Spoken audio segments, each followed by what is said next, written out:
Non steroidal anti inflammatory drugs.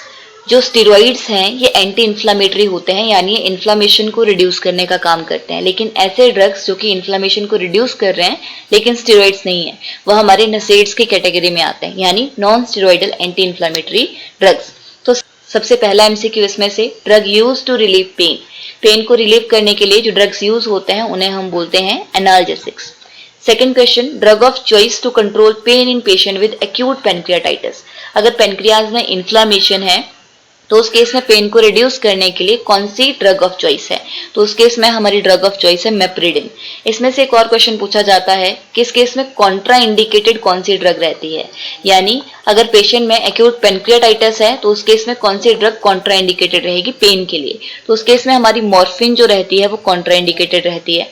अब morphine क्यों Contra indicated है? पेनक्रियाज में इन्फ्लामेशन है। अब जो पेनक्रियाज में इन्फ्लामेशन है, पेनक्रियाज में से जूसेस रिलीज होते हैं जिन्हें हम पेनक्रियाटिक जूसेस बोलते हैं, और इन जूसेस में 3 तरह के एंजाइम प्रेजेंट होते हैं, अमाइलोलिटिक, लाइपोलिटिक एंड प्रोटियोलिटिक, यानी कार्बोहाइड्रेट को डाइजेस्ट करने वाले, प्रोटीन को डाइजेस्ट करने वाले और फैट को डाइजेस्ट करने वाले। और ये सारे जूसेस जो हैं ये हमारे स्मॉल इंटेस्टाइन में जाके अपना एक्शन दिखाते हैं।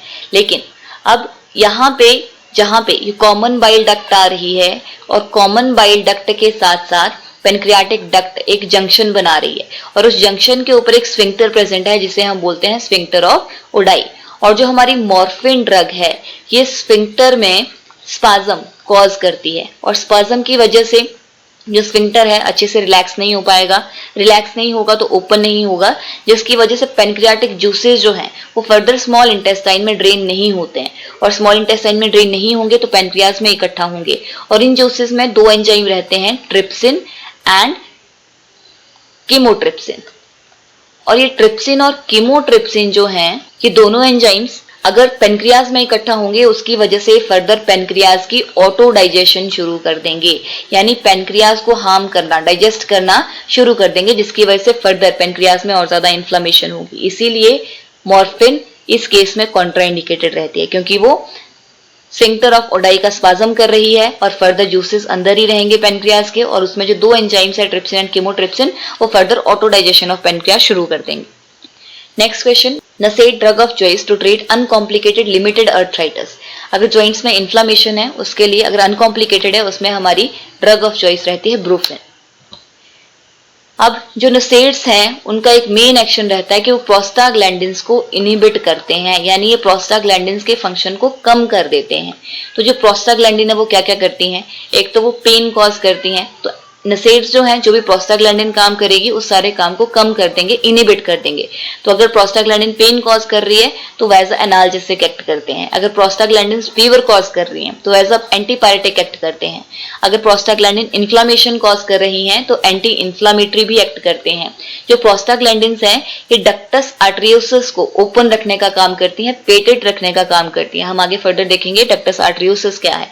तो उस डक्टस आर्टरियोसिस को क्लोज करने में हमारी हेल्प करते हैं नसेड्स, और इस केस में ड्रग ऑफ चॉइस पूछी जाती है डक्टस आर्टरियोसिस को क्लोज करने के लिए इंडोमिथासिन, जो कि एक नसेड है, ड्रग ऑफ चॉइस है। तो डक्टस आर्टरियोसिस, पेटेंट डक्टस आर्टरियोसिस को क्लोज करने के लिए नसेड्स दिए जाते हैं, ड्रग ऑफ चॉइस इंडोमिथासिन है।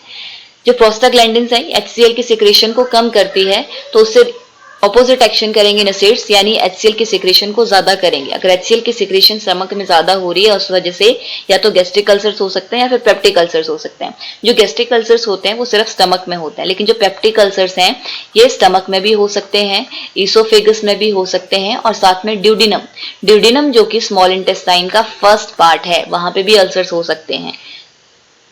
नेक्स्ट, ये जो प्रोस्टाग्लैंडिन्स हैं यूट्राइन कॉन्ट्रैक्शन को इंक्रीज करती हैं, तो नसेड्स जो है इन यूट्राइन कॉन्ट्रैक्शन को डिक्रीज करने का काम करें, प्रीटर्म लेबर को पोस्टपोन करने के लिए भी यूज होते हैं। जो प्रोस्टाग्लैंडिन्स हैं ये प्लेटलेट्स को एग्रीगेट, इकट्ठा करने का काम करते हैं, तो नसेड्स जो है वो एंटी प्लेटलेट एक्ट करते हैं, यानी ये प्लेटलेट्स को इकट्ठा होके क्लॉट नहीं बनाने देते।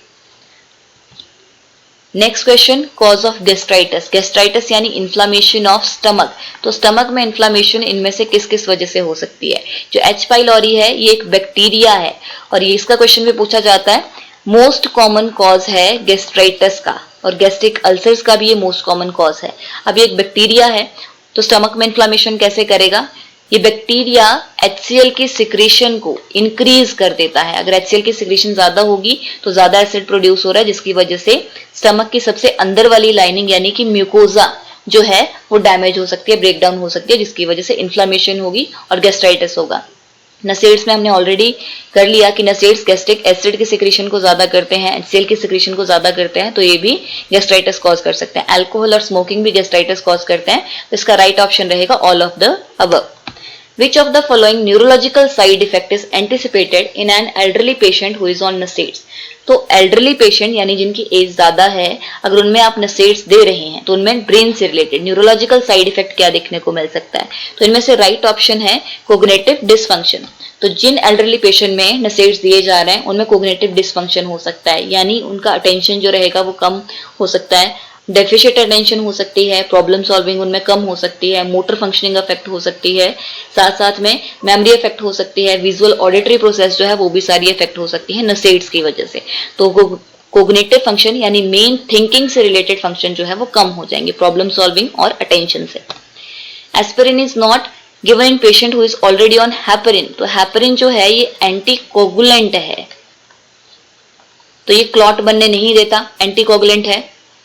तो इसको जिनको ऑलरेडी हेपरिन जा रहा है उन पेशेंट्स में हम एस्पिरिन क्यों नहीं देंगे? इसका राइट ऑप्शन है क्योंकि प्लेटलेट्स जो है वो प्लेटलेट डिसफंक्शन करती हैं, प्लेटलेट्स को एग्रीगेट नहीं होने देती।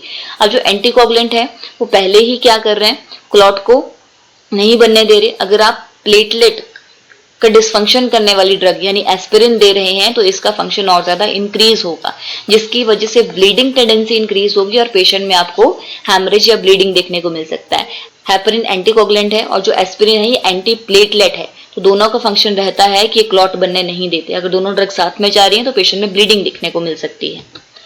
Next question. An infant is diagnosed with a patent ductus arteriosus, is admitted to the pediatric unit ward, and the nurse anticipate which of the following medication will be given to infant.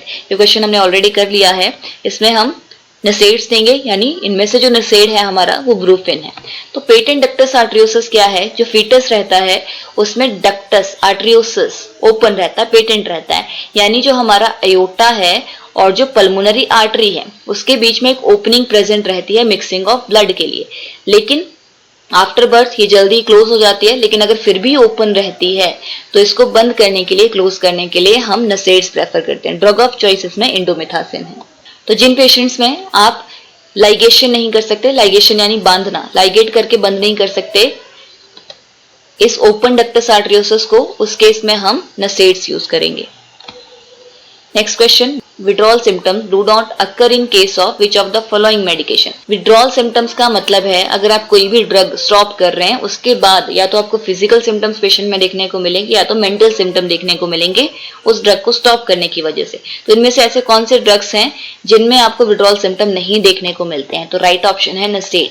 NSAID के withdrawal symptom नहीं होते हैं। इसके अलावा monoamine oxidase inhibitor के भी withdrawal symptom आपको देखने को मिलेंगे, सिलेक्टिव सेरोटोनिन रीअपटेक इनिबिटर के भी होते हैं और टेट्रासाइक्लिक एंटी डिप्रेसेंट्स जो हैं उनके भी आपको withdrawal सिम्टम देखने को मिल जाएंगे, लेकिन NSAIDs के कोई withdrawal सिम्टम नहीं आते हैं। यानी अगर आप स्टॉप भी कर देते हैं NSAIDs को तो आपको कोई फिजिकल या मेंटल सिम्टम ड्रग स्टॉप करने की वजह से नहीं दिखेंगे। विच of the following is not an adverse effect of morphine? इनमें से कौन सा मॉर्फिन का एडवर्स इफेक्ट नहीं है? तो यूफोरिया भी कॉज करती है, नोजिया भी कॉज करती है और हिस्टामिन रिलीज भी करती है, लेकिन ये रेस्पिरेटरी स्टिमुलेंट नहीं है, ये रेस्पिरेटरी डिप्रेसेंट है। तो इसका एक अप्लाइड क्वेश्चन अलग से आता है कि जिन भी पेशेंट को मॉर्फिन चल रही है उनमें रेस्पिरेटरी डिप्रेशन हो सकता है, उनका जो रेस्पिरेटरी सेंटर मेडुला ऑब्लोंगाटा है वो कम काम करेगा सुप्रेशन की वजह से, यानी पेशेंट का ब्रीदिंग रेस्पिरेटरी रेट जो है वो कम हो जाएगा, ब्रेडिपिनिया देखने को मिल सकता है और अगर रेस्पिरेटरी डिप्रेशन ज्यादा हो रहा है तो पेशेंट ब्रीद करना स्टॉप भी कर सकता है। तो ये एडवर्स इफेक्ट आपको मॉनिटर करना होता है। विच of the following is preferred in elderly patient? तो एल्डरली पेशेंट में हम ऐसे ड्रग्स प्रेफर करते हैं जिनके साइड इफेक्ट्स बहुत ज्यादा कम होते हैं, बहुत कम होते हैं। तो इनमें से राइट ऑप्शन है डिक्लोफेनेक सोडियम, आप एल्डरली पेशेंट में प्रेफर करेंगे।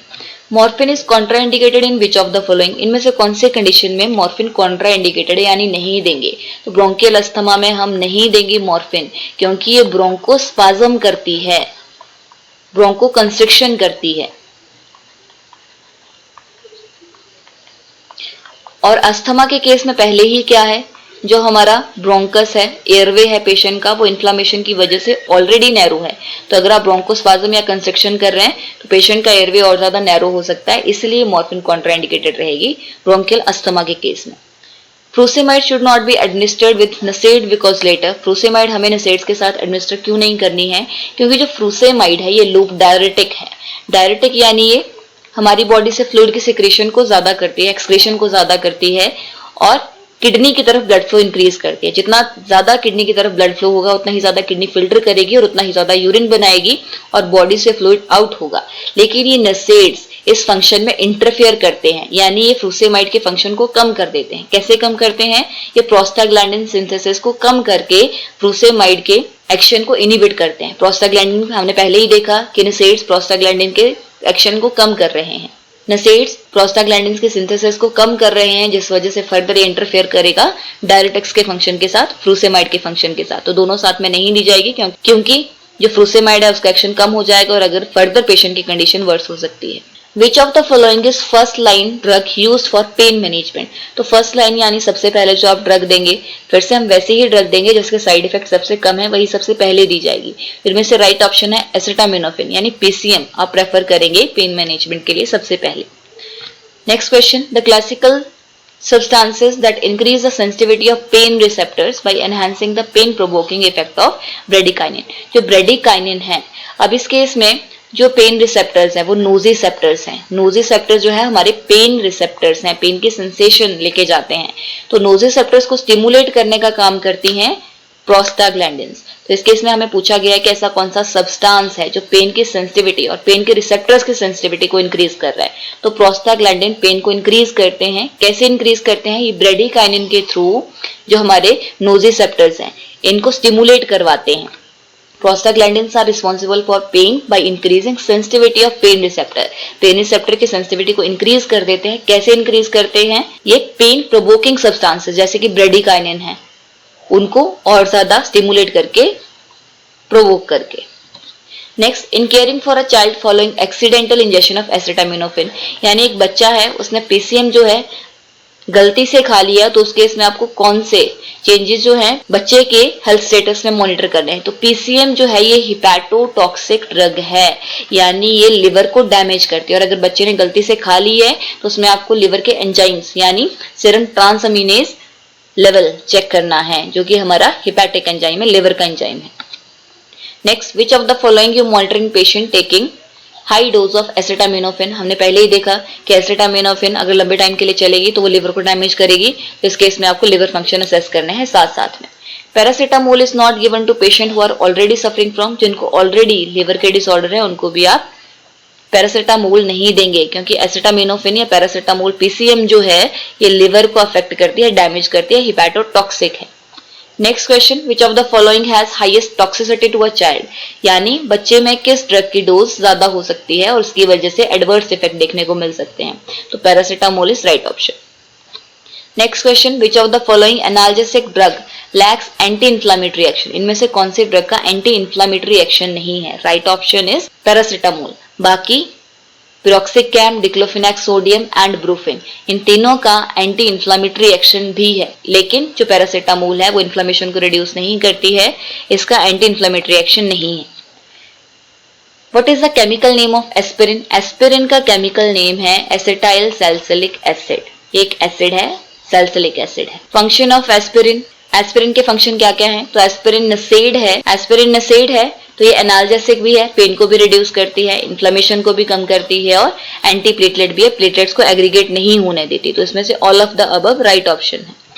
The effect of aspirin do not include, इनमें से कौन सा एस्पिरिन का इफेक्ट नहीं है? तो फीवर को रिड्यूस करती है, एंटीपायरेटिक है।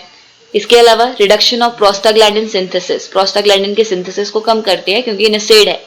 तीसरा, impaired auto regulation of kidney function, kidney के फंक्शन को भी कम करती है।